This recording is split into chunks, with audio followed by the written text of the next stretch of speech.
The silence of deep space was broken by a weak signal crackling through the communications array of the UES Discovery. Captain Jake Morrison stood on the bridge, his coffee growing cold as he listened to the strange transmission that had pulled his ship from its routine patrol. "What do you make of it, Lisa?" Jake asked his communications officer, who was hunched over her console with headphones pressed tight against her ears. Lisa Turner looked up from the glowing displays, her face pale. "Sir, this isn't like anything in our databases. The signal is definitely artificial, but the pattern is completely alien. It's weak, probably coming from somewhere in the Kepler 442 system, eh?" Jake moved closer to examine the readouts himself. The U's Discovery was a research vessel, built for long-range exploration rather than combat. They had been mapping star systems for 3 months without encountering anything more exciting than unusual asteroid formations. Now they might be looking at humanity's first contact with alien intelligence. "Can you clean up the signal at all?" Jake asked. Lisa's fingers danced across her controls. "I'm trying, sir. There's a lot of interference, but I think I can boost the clarity." She paused, adjusting several settings. "There, that's better." The bridge fell silent as the signal played through the speakers. It was clearly a distress call, even without understanding the language. The tone was desperate, pleading. Behind the alien voice, they could hear what sounded like alarms and the hiss of failing life support systems. "My God," whispered Dr. Ben Phillips, the ship's chief medical officer who had just arrived on the bridge. "They're in trouble." Jake made his decision quickly. "Set course for the source of the signal. Maximum speed." "Sir," said Lieutenant Commander Amy Rodriguez from the tactical station, "we don't know what we're flying into. This could be a trap." Jake considered this for a moment. Amy was right to be cautious, but something about the desperation in that alien voice convinced him otherwise. "I understand your concern, Amy, but that sounds like people dying out there. We have to try to help." The Discovery changed course and jumped to faster-than-light speed. The journey to the Kepler 442 system took 4 hours, during which Lisa worked continuously to improve the translation of the alien signal. By the time they dropped back to normal space, she had managed to piece together some basic meaning. "Captain," she called out as they approached the signal's location, "I think I understand some of their language now. They're definitely calling for help. Something about being hunted, running from enemies." On the main screen, a damaged alien ship came into view. It was unlike anything in human design, with smooth curves and what looked like organic patterns flowing across its hull. Parts of the ship were clearly damaged, with atmosphere leaking from several breaches. The vessel was drifting powerless, its lights flickering weakly. "Life signs?" Jake asked. Dr. Phillips checked his scanners. "I'm reading several life forms aboard, but their biosignatures are very weak. Whatever they are, they're not in good shape." Jake opened a communication channel. "This is Captain Jake Morrison of the human vessel Discovery. We received your distress call and are here to help."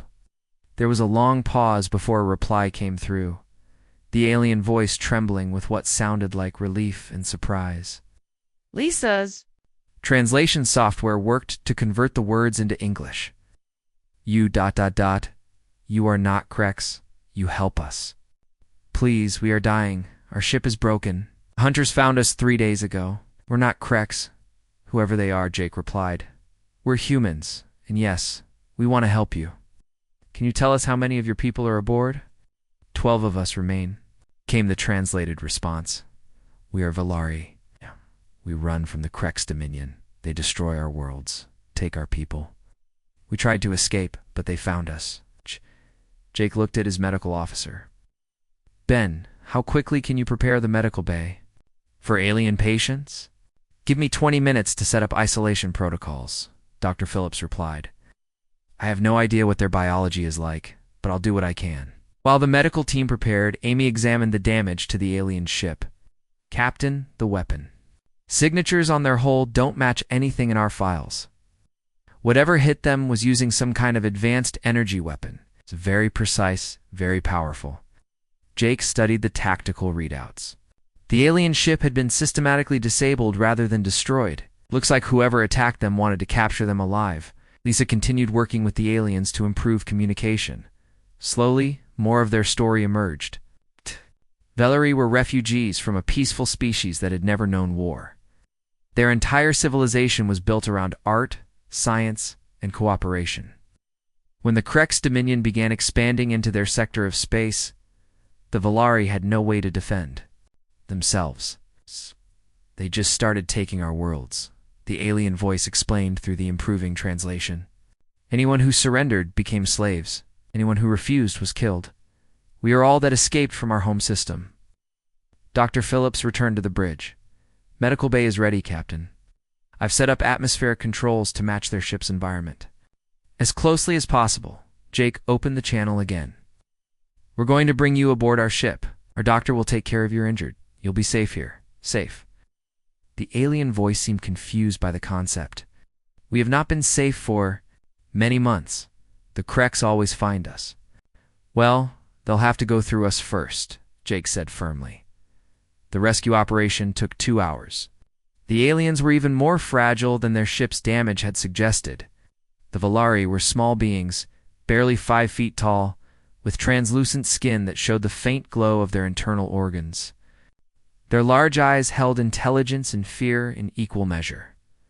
Dr. Phillips worked carefully with each alien patient, his medical scanners slowly learning their biology. They're severely malnourished, he reported to Jake.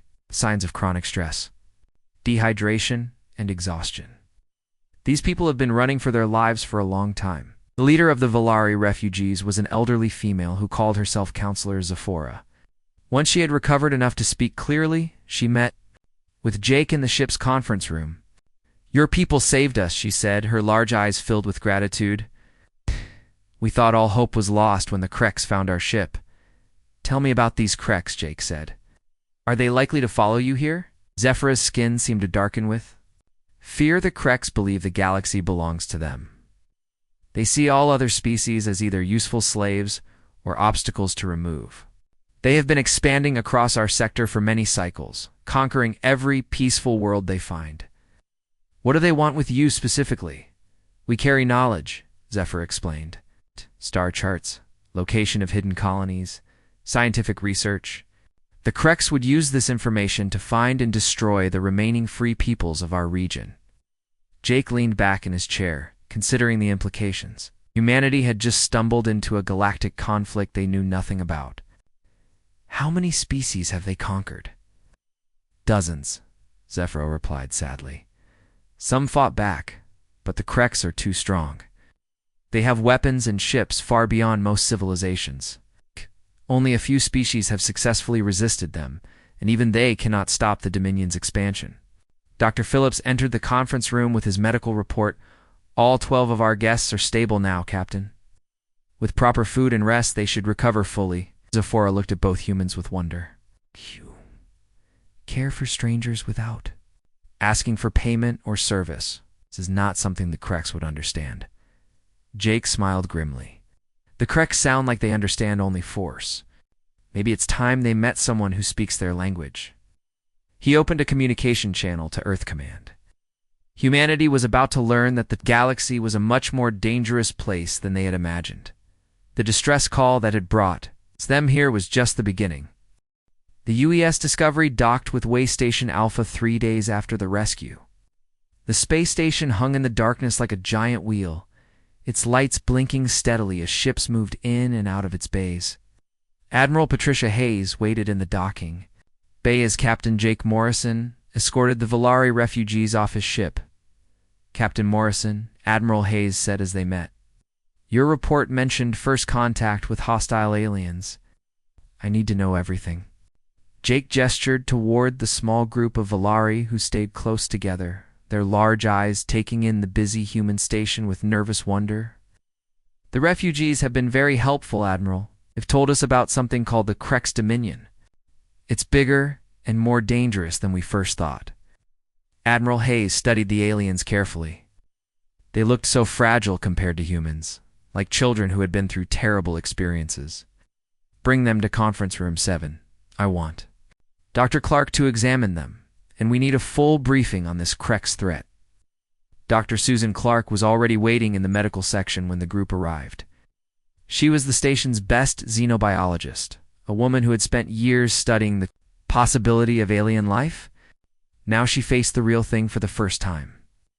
"Fascinating," she murmured as she ran her scanners over Counselor Zephora. "Their bone structure is much lighter than ours, almost bird-like.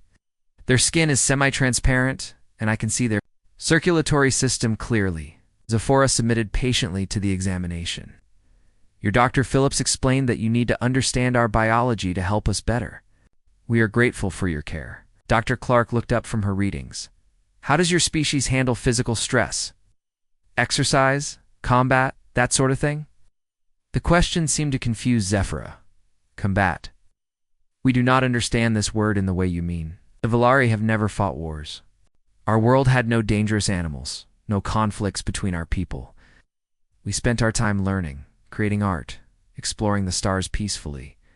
No predators at all on your homeworld?" Dr. Clark asked, amazed. "None," Zephora confirmed. "Our planet was a garden. Food grew easily, the weather was always mild, and all creatures lived in harmony. We thought this was normal until we met other species who told us how rare such worlds are." Meanwhile, engineer Tony Baker was in the station's technical bay with 3 Valari engineers, studying their damaged ship. The alien vessel was beautiful in its organic curves, but Baker quickly realized it had no weapons systems at all. "Your ship is incredibly advanced," he told the lead Valari engineer, whose name translated roughly to Harmony Singer. "Your faster-than-light drive is more efficient than ours, and your computers are amazing. But where are your defensive systems?" Harmony Singer looked confused. "Defensive systems? I mean shields to protect against space debris? No, I mean weapons, guns, missiles, something to fight back against attackers." The alien engineer's skin darkened with what Baker had learned was a sign of distress. "We do not build tools for hurting others. Even when the Kreks began their conquest, we could not bring ourselves to create weapons. We tried to run instead." Baker shook his head. "That explains why you couldn't fight back. These Kreks, they have weapons." "Yes," Harmony Singer said sadly. "Terrible weapons that can destroy entire cities from space. They use them on any world that refuses to surrender." In the communications center, Lieutenant Karen White worked with 2 Valari scholars to improve the translation systems. The more she learned about their language, the more she understood about their peaceful culture. "Your word for stranger is the same as your word for friend," she observed. One of the scholars, an elderly male named Gentle Current, nodded. "In our language, there is no difference. All beings we meet are potential friends until they prove. Otherwise, what about your word for enemy?" Karen asked. Gentle Current paused for a long moment. "We had no such word until we met the Kreks. We had to create new words for concepts like hatred, cruelty, and conquest. These ideas were foreign to us." Karen found this both touching and terrifying. "How did your people survive when the Kreks invaded?" "Most did not," Gentle Current replied quietly. "Those who could escape did so. The rest either became slaves or were killed for refusing to serve. We estimate that less than 1% of our population escaped the initial conquest." Later that day, Admiral Hayes assembled her senior staff in the main briefing room. Counselor Zephora sat at the table with them, looking small among the humans but determined to share what she knew. "Tell us about the Kreks Dominion, Admiral," Hayes said. "How big is their territory? How many ships do they have?" Zephora activated a holographic display that showed a 3-dimensional map of their region of the galaxy. Large sections were colored red, indicating Kreks control. "This is their territory as of when we escaped 6 months ago," she explained. "They control over 40 star systems and are expanding rapidly. Their fleets number in the hundreds of ships." Colonel Rick Stone, the station's defense commander, studied the map grimly. "What kind of weapons do they use?" "Energy beams that can cut through any armor we know of," Zephora replied. "They also have missiles that track their targets across vast distances. But their greatest weapon is fear. When a world surrenders, without fighting, they sometimes allow the population to live as slaves." "Sometimes?" Dr. Clark asked. Zephora's skin darkened again. If they decide a species is too difficult to control, or if they want the planet for themselves, they eliminate all native life and move their own people there instead. Admiral Hayes leaned forward. What do you know about their military tactics? They prefer to overwhelm their enemies with superior numbers and firepower, Zephyr said. Most species they encounter are peaceful like us, so the battles are very short. The few warrior races that fought back were eventually defeated through sheer numbers. Tony Baker entered the briefing room with his technical report. Admiral, I've analyzed their ship's damage. The weapons that hit them are definitely more advanced than anything we have. The energy signatures suggest some kind of plasma-based system. Could we defend against such weapons? Colonel Stone asked. Baker looked uncertain. Maybe our shield technology is different from what the Volari use. It might be more effective, but I won't know until we actually face these weapons in combat. Counselor. Zephyr looked around the table at the human faces. Speak of fighting the Kreks as if it is possible. Every other species we have met believes they are too powerful to resist. Admiral Hayes met the alien's gaze steadily. Counselor, humanity didn't become the dominant species on our planet by running from fights. We've been dealing with predators and hostile environments for millions of years. But the Kreks have conquered dozens of civilizations, Zephyr protested. How many of those civilizations evolved on worlds like yours? Dr. Clark asked. Peaceful gardens with no predators, no. Natural disasters, no competition for resources. Zephyr considered this. Most of them, actually.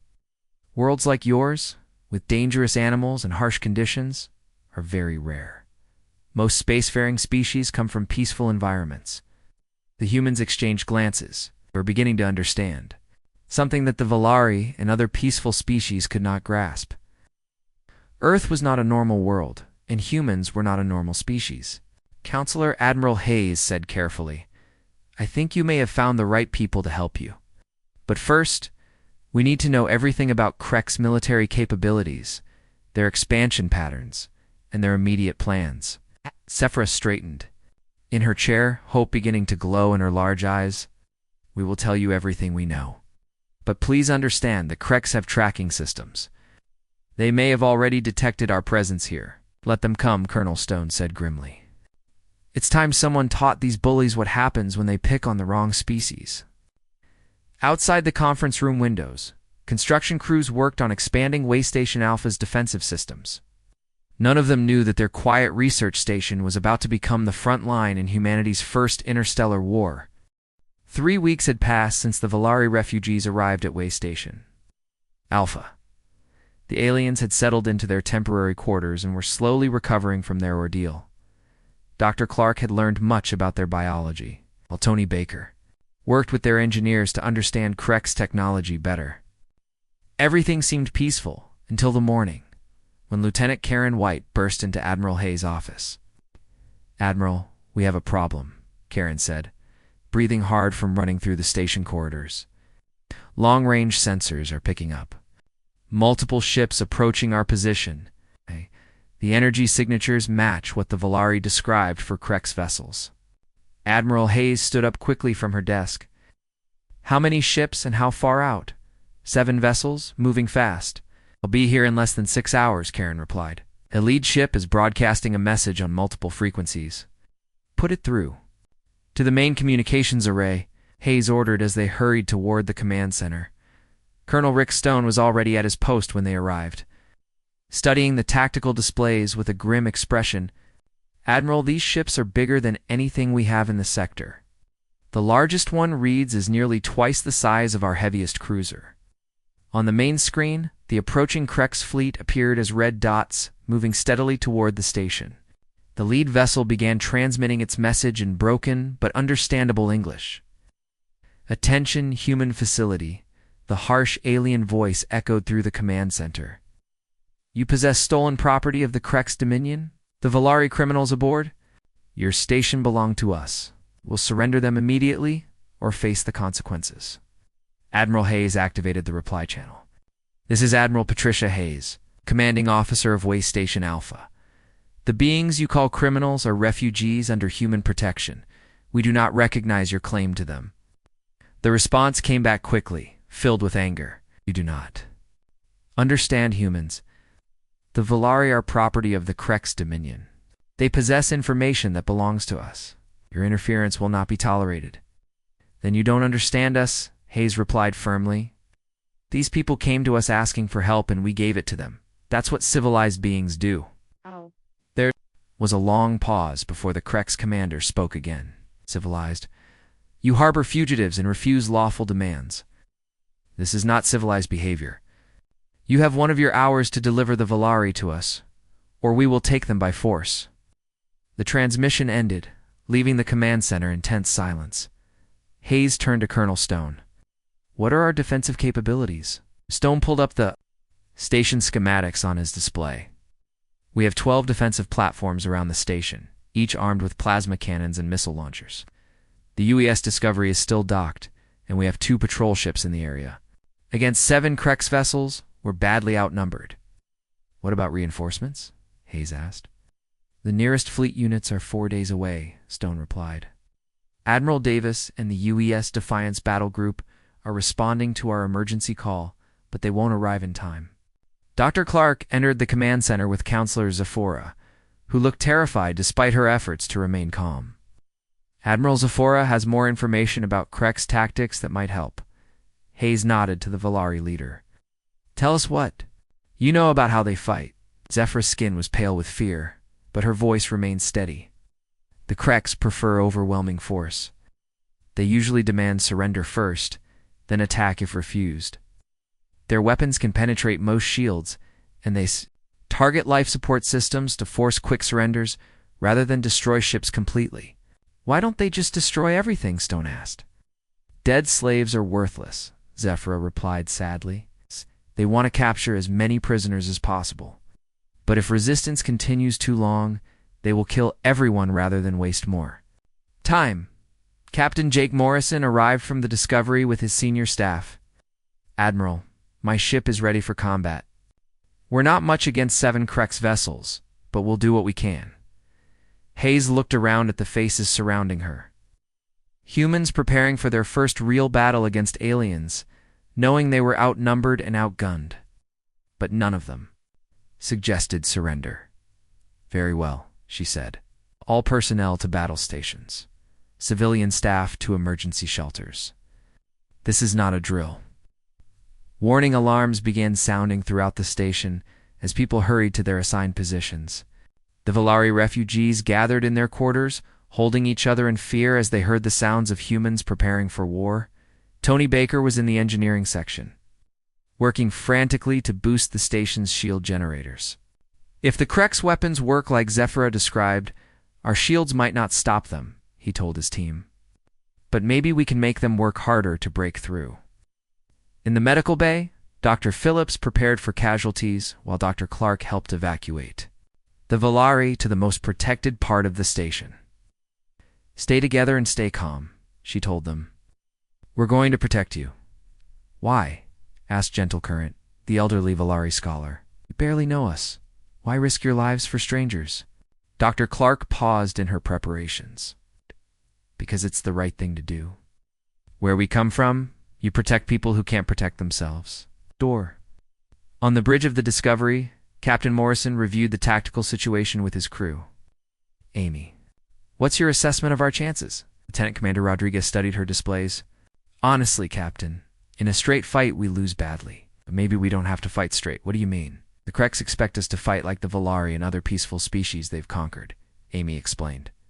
Stand still. Take their punishment and surrender when it becomes hopeless. What if we don't do what they expect? Morrison smiled grimly. I like the way you think.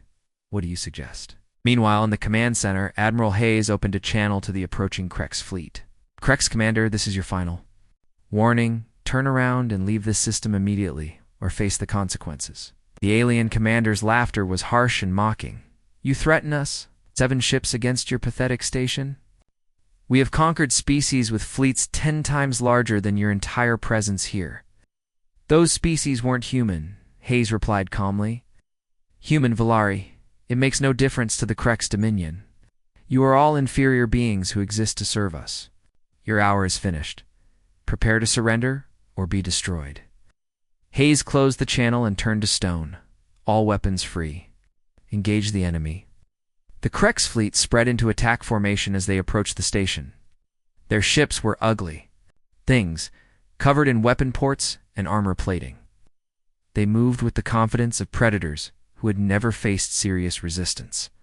The first shots came from the Krex flagship, bright beams of plasma energy that struck the station's outer shields. The protective barriers flared and sparked, but held against the initial assault. Turn fire, Hayes ordered. The station's defensive platforms opened up with everything they had. Plasma bolts and missiles streaked toward the Krex ships, but most of the shots were absorbed by alien shields that seemed much stronger than human technology. Minimal damage to the enemy, Stone reported. Their shields are holding better than expected. The Krex responded with concentrated fire from multiple ships. The station shook as blast after blast hammered against its defenses. Warning lights flashed as sections of the outer hull were breached, shield generators at 60%. Tony Baker's voice came through the communications system. We can't take much more of this. On the Discovery, Captain Morrison made his decision. Amy, take us out there. If we're going to lose, let's make them remember the fight. The research vessel undocked from the station and accelerated toward the Krex fleet. It was a tiny ship compared to the alien warships, but it moved with purpose and determination. The battle for Waystation Alpha had begun, and humanity was about to show the galaxy what happened when someone threatened people under their protection. The Krex were about to learn that not all species surrendered when faced with superior force. The UES Discovery raced toward the Krex fleet like a small fish attacking a school of sharks. Captain Morrison watched as the alien ships adjusted their formation to deal with his vessel. While continuing to pound the station with their weapons, Amy, bring us in close to that cruiser on the left, Morrison ordered. If we're going to hurt them, we need to get past their shields. Lieutenant Commander Rodriguez pushed the ship's engines to maximum power. Incoming fire, Captain. They're targeting us with everything they have. Energy beams flashed past the Discovery as Rodriguez threw the ship into a series of wild maneuvers. The small research vessel twisted and rolled through space, using its superior speed and agility to avoid the heavy weapons fire from the much larger Krex ships. They're not used to targets that move like this, Rodriguez observed as she dodged. Another volley. These aliens expect their enemies to fly in straight lines. Back on Waystation Alpha, the battle was going badly. The station's shields were failing under the constant bombardment, and several of the defensive platforms had already been destroyed. In the command center, Admiral Hayes watched the tactical display with growing concern. Hull breaches on levels 7 and 12, Colonel Stone reported.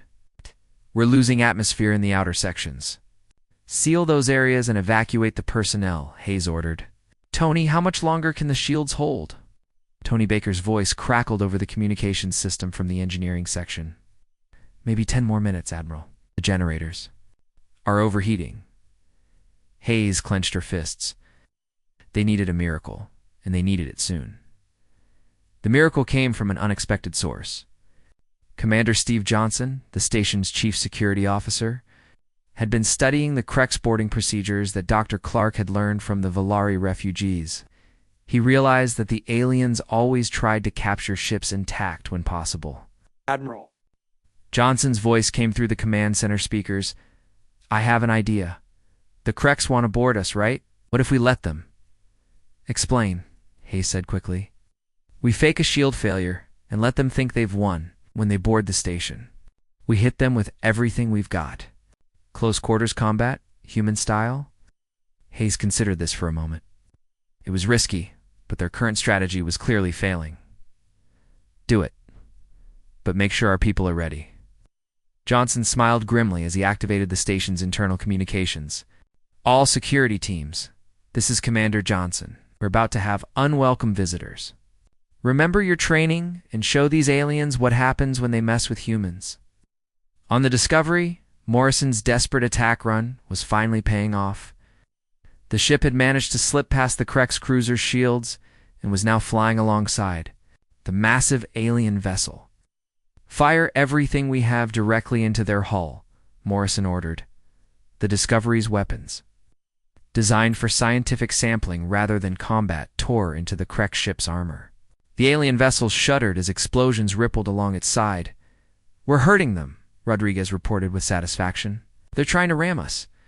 The Krek's cruiser turned toward the small human ship, attempting to crush it against its armored hull. Morrison had anticipated this move. It's full power to engines. "Take us underneath their ship." The Discovery dove beneath the alien cruiser just as it tried to ram them. The two ships scraped against each other, causing damage to both vessels but allowing the human ship to escape destruction.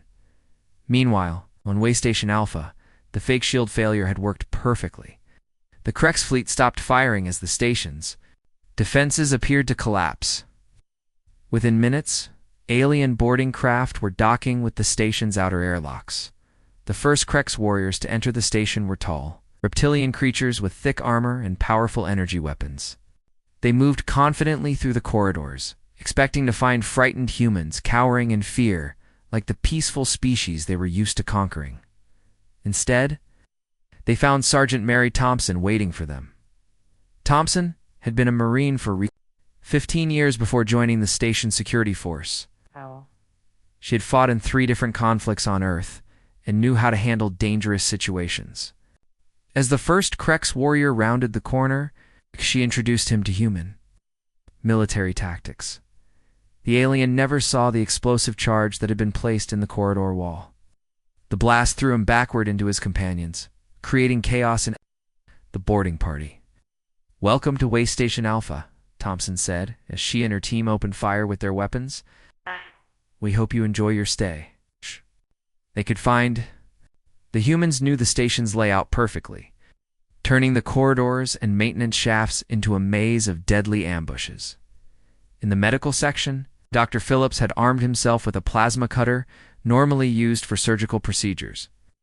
When 3 Krek soldiers tried to capture the Valari refugees, they discovered that human doctors could be just as dangerous as human soldiers when protecting their patients. "You want them?"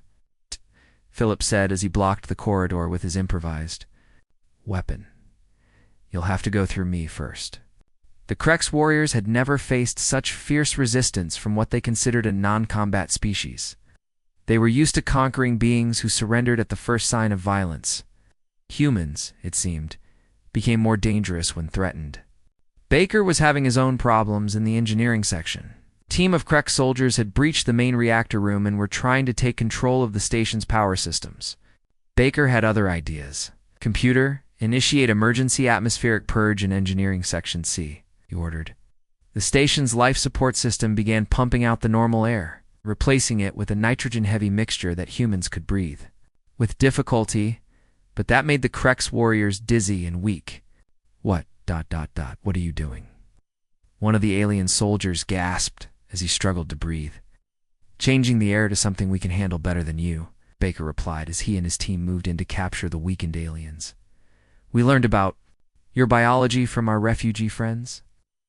The battle throughout the station continued for an hour.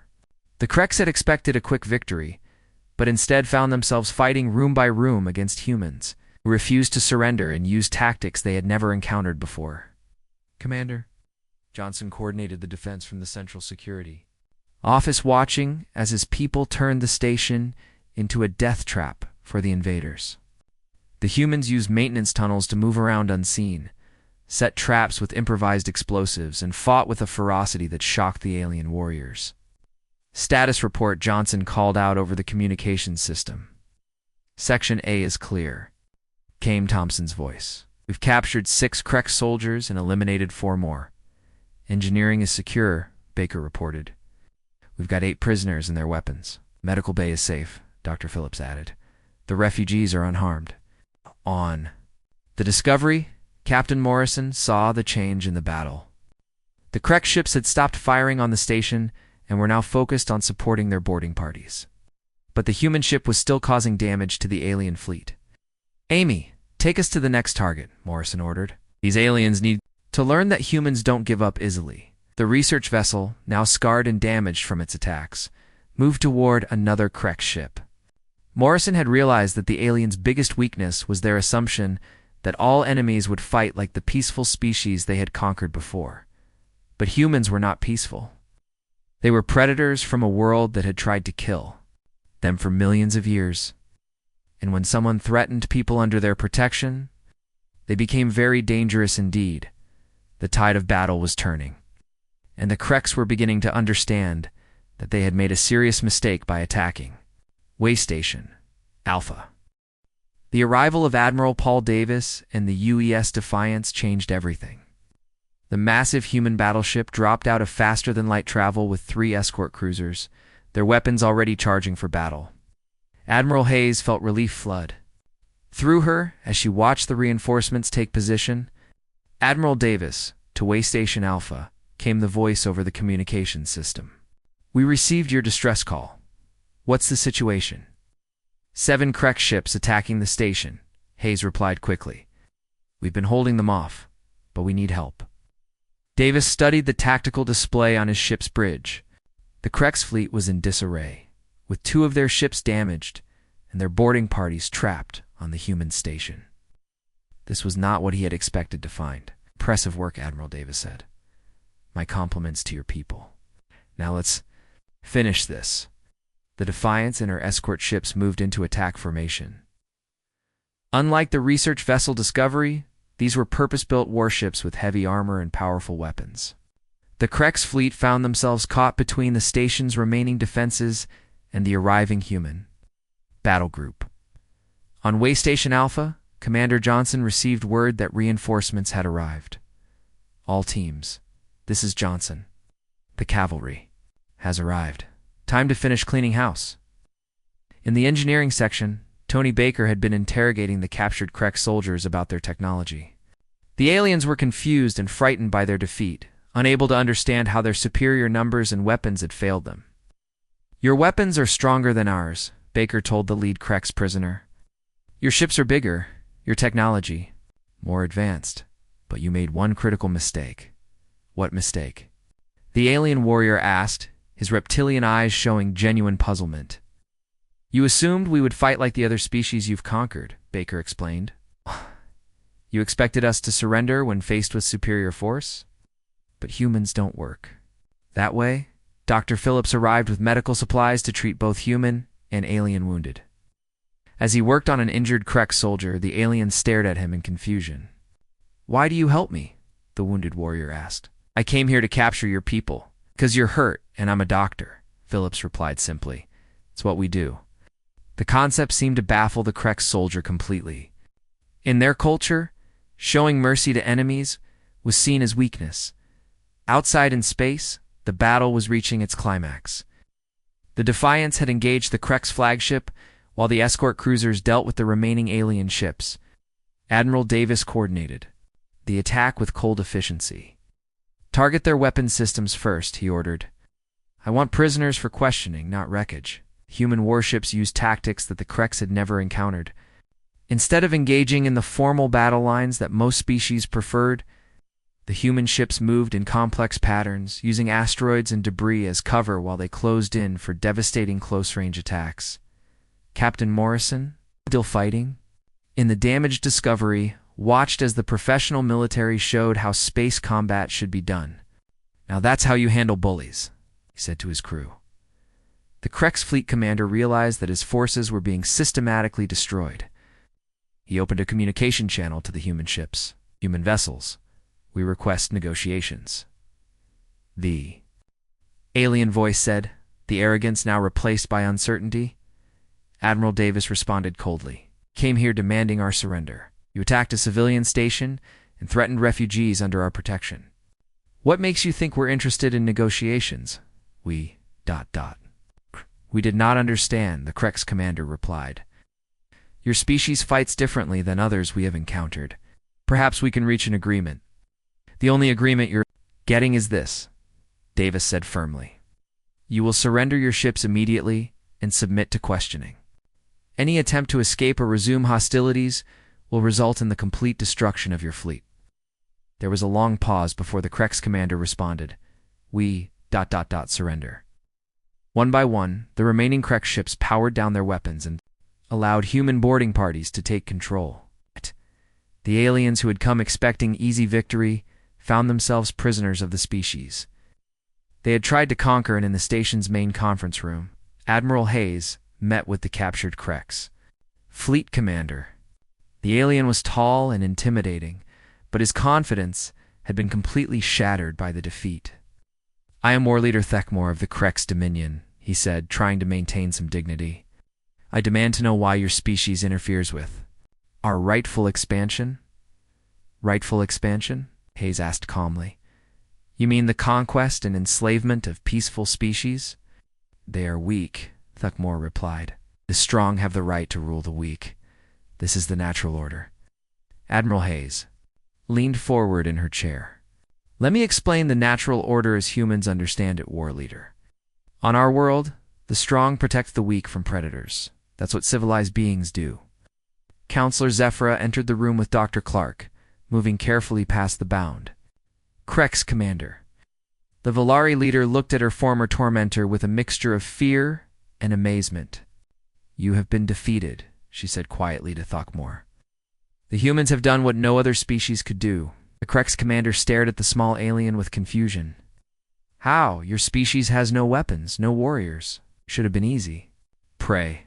We didn't defeat you," Zephyra replied. "They did." She gestured toward the humans in the room. "The humans chose to protect us, even though we had nothing to offer them in return." Dr. Clark stepped forward with her analysis of Krex biology. "We've learned some interesting things about your species, War Leader. You evolved on low-gravity worlds with thin atmospheres. Your bones are dense but brittle, and your respiratory system can't handle the kind of physical stress that humans consider normal." "What does this matter?" Thekmor asked. "It means you're not the ultimate predators you think you are," Dr. Clark explained. "You've been conquering species that are even more fragile than you are. But humans come from a death world, a planet that tried to kill us every day for millions of years." Tony Baker joined the group with his technical report. "We've also analyzed your ships and weapons. Very impressive technology, but it's all designed for fighting enemies who stand still and trade shots. You have no experience with opponents who use guerrilla tactics or improvised weapons." Admiral Davis entered the conference room, still wearing his battle armor. "The situation is secure, Admiral Hayes. All Krex ships are under our control, and we've captured over 200 alien personnel." He turned to Thekmor with a stern expression. "War Leader, you're going to send a message back to your Dominion. You're going to tell them exactly what happened here." "I will not betray my people," Thekmor said defiantly. "You're not betraying anyone," Davis replied. "You're warning them. Tell your leaders that humanity has officially entered galactic politics. Tell them that we protect species who ask for our help. And tell them that if they continue their expansion into human space, they'll face the same fate you did here." Hayes activated the station's long-range communications array. "Send the message, War Leader. Save your people from making the same mistake you did." Reluctantly, Thekmor began transmitting his report to the Krex Dominion. As he spoke, his voice grew quieter and more uncertain. He was a warrior who had never known defeat, trying to explain the impossible to leaders who had never faced real resistance. While the transmission was being sent, other developments were taking place throughout the station. Long-range sensors were detecting multiple ships approaching from various directions, but these were not Krex vessels. Admiral Lieutenant Karen White reported from the communications center. "We're receiving messages from dozens of different species. Word has spread about the battle, and refugee fleets are requesting permission to enter human space." Dr. Clark looked up from her medical work with wonder.